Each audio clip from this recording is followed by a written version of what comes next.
My name is Drew from drewiness.com, and welcome to my website and welcome to this video. This is video number 2 in a series about how to move through the decision process, through the creation and manifestation process to the successful attainment of any goal and objective that you've set. And it's all to do with re-imprinting and reprogramming your subconscious mind. Now, the work that I've been drawing upon here to share with you is from 3 incredible masters in this area. The first one is Napoleon Hill, where he talks about the process of autosuggestion. The second is Lanny Bassham from a book called With Winning in Mind, where he talks about the process of directive affirmations. And the third and more recent work that I've been studying is from John Assaraf, an incredible 90-day brain training program where he refers to a process of precision affirmations.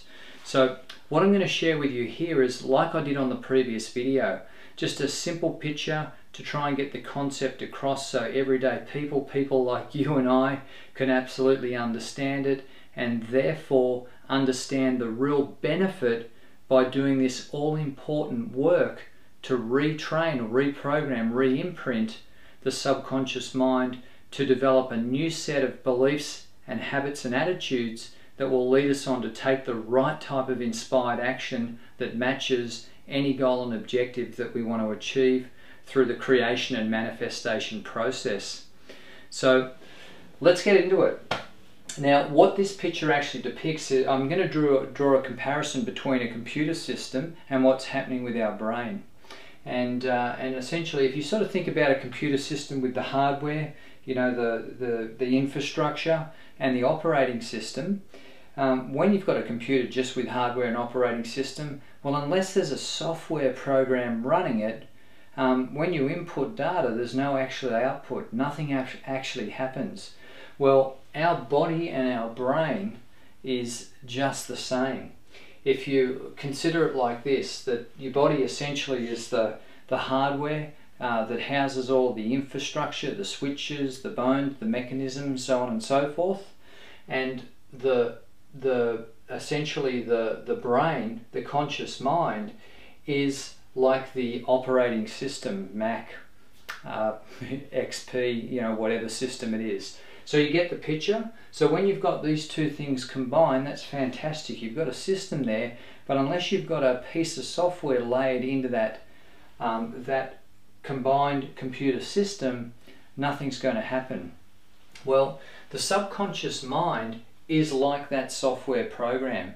Essentially, what we write into the subconscious mind, like a software program, will actually determine the habits, the attitudes that we develop, and therefore what we actually move forward to do to bring forward the manifestation process. So the brain, the conscious mind area of the brain, essentially this is the source of your thoughts and mental pictures. The conscious mind controls all of the senses: seeing, hearing, smelling, tasting and touching. It is what you picture or think about. It is the images that you hold in your mind. Whereas the subconscious mind is the source of your skills and power to perform. All great performances are accomplished subconsciously. We develop skill through repetition of conscious thought until it becomes automatically performed by the subconscious mind. So, thoughts and pictures, skills and power. So just think of it like this: the body and the brain, the conscious mind, is like this fantastic system, but without this program running it, there is actually going to be no output. And just think of it like this, that whatever program you're running, it'll develop its own set of beliefs, habits, and attitudes. Why is that important? Because your habits and attitudes actually mirror or equal your self-image, and your self-image is what makes you act like you. And this is a governor. When you hear the term limiting belief, essentially what's happening is your self-image is constantly regulating whether you're underperforming or overperforming based on its perception of its self-image. So an example would be if you are underperforming based on what your subconscious mind knows you're capable of performing, it would start to talk to you and basically say, hey, come on mate, you need to really lift your game, we can do better than this, you need to really step it up a notch. And then all of a sudden you step up a notch and performance starts to rise. And the opposite happens when you start to outperform what it feels is a comfortable, normal range that it wants to govern you to. So as soon as you actually start to lift your game and perform beyond what it considers to be its normal operating range, it goes, hey, come on man, you need to sort of just pull it back a bit. I'm getting way out of my comfort zone here performing at this level. I'm going to govern you, I'm going to regulate you, and how I'm going to do that is I'm going to put this little bit of self-talk, this negative self-talk, this limiting belief, this limiting, almost like a governor on a car that limits or regulates the speed that it can go. This is exactly what's happening here with the self-image. So the self-image makes you act like you, and it is governed by your habits and attitudes.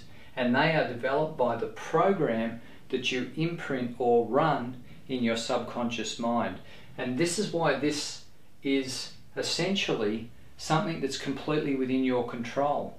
You think about if we were, literally, through a process of auto-suggestion, we literally were reformatting a disk, just completely reformatting a disk, and then imprinting onto the operating system a new program that from that point moving forward would then start to produce a new set of beliefs, a new set of habits, a new set of attitudes, which would create a new self-image, and that is completely within your control.